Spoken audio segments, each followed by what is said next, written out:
Tom Brady, my hero in life, just co-launched his own NFT called Autograph, which does include autograph versions of his NFT, and it has some of the biggest athletes and companies backing it, which of course got me thinking, will Autograph.io be one of the few NFT projects that has what it takes to 10x or even 50x in value? And then also, what does it mean for sports cards when you have some of the greatest athletes of all time becoming so heavily involved in a similar but ultimately different form of investing?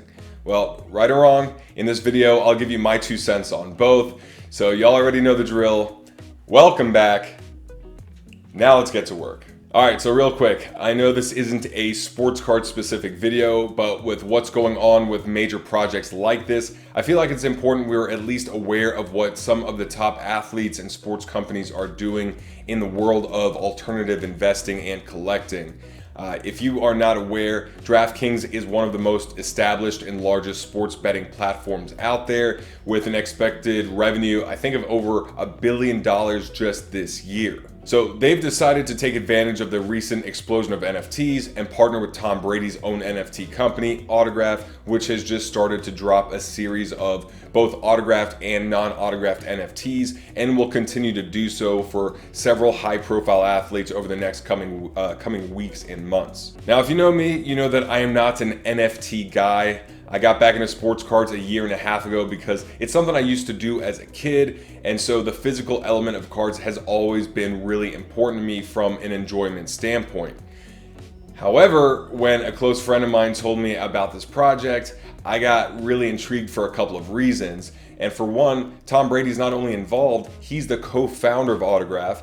And as much as what I've loved that he's done on the field, especially as a huge Bucks fan, I actually really respect the TB12 company he's built off the field. And I believe that whatever he decides to pursue, it has a good chance to succeed. And that's because winners of his caliber only hang around and do business with other high caliber winners. And so when you look at who else is involved, you have Wayne Gretzky, Tony Hawk, Naomi Osaka, Tiger Woods, Derek Jeter, Eva Longoria, the owner of the Golden State Warriors, the CEOs of Spotify, Live Nation, Cameo, Lionsgate, and then high-ranking executives of Spotify and some other top companies. So in my mind, I'm like, holy crap, you have all the names of people that we're familiar with and love, you have the media outlets covered, you have tons of funding, and you have all the resources at your disposal. What else do you need to succeed? And honestly, in business, what I've learned from my mentors and even from watching TV shows like Shark Tank is I feel like a pretty good idea with the right people in place has a much higher chance of success versus a brilliant idea with the wrong people in place. So right there, just looking at the people and the resources involved, I feel like there's a pretty good shot. And then second of all, I decided to try and buy in because even if this isn't something that has long-term staying power, it could still be a great short-term flipping opportunity. And I remember late last year, Chris, or Vegas Fine 777, told me about NBA Top Shot and how he's getting in early and if I was interested. And then soon after he told me, I was even reached out to by a rep of NBA Top Shot a week before Christmas about a potential sponsorship. And to be honest, I just wasn't interested because I didn't understand it.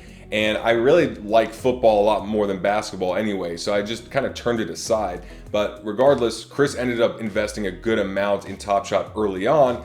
And now I'm almost certain he's down in the British Virgin Isles sipping Mai Tais with Richard Branson all day. So the point is, getting in on something early, whether it's short term or long term, has serious upside potential. So obviously I'm pretty bullish on the upside of this project, but just like any sports card purchase, I still view it as high risk because there's no guarantee it'll even maintain its value. There's no cash flow coming from it like a dividend from a stock or a rental property. I still see it as an experiment, as something I could share with you, and even if I lost all my money in it, it still wouldn't affect my life in any way. But here's what happened. I signed up on DraftKings website a couple days ago and was awaiting the Tom Brady autograph drops on Friday, August 14th, which was yesterday as I record this.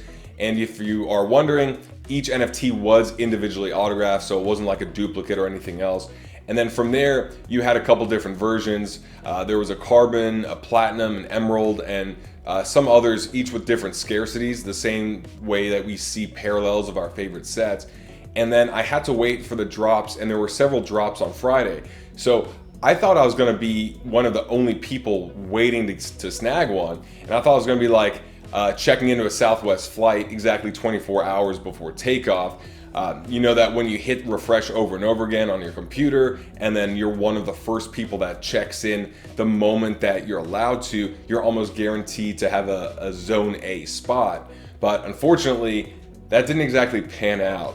I was on my computer waiting for the waiting room to open, so I'd be one of the first people in there, hoping that that would help me get a good spot in line.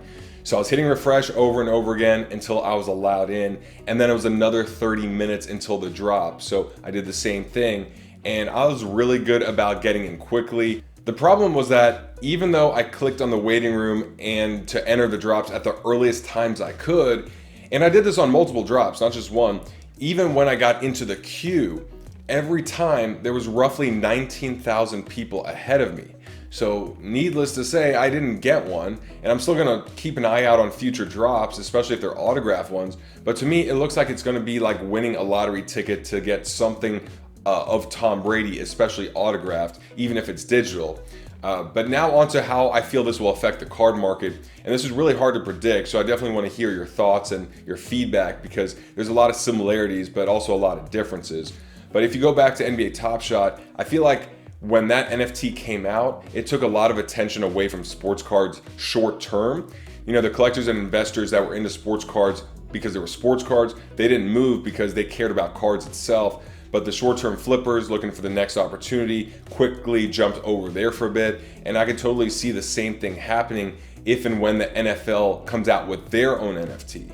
You get a short-term explosion and then a massive cooldown. But overall, I still feel like the similarities between the two will actually help the card market long term, because if people are paying a fortune for a limited edition digital autograph from Tom Brady or one of these top athletes, how much would they be willing to pay for one that they can actually hold? And I also feel like the merger of cards and NFTs is getting closer and closer, where there will be ways to incorporate our current collection into NFT form. I don't know exactly what that looks like, but the two worlds are getting so intertwined that it's bound to happen in some form at some time.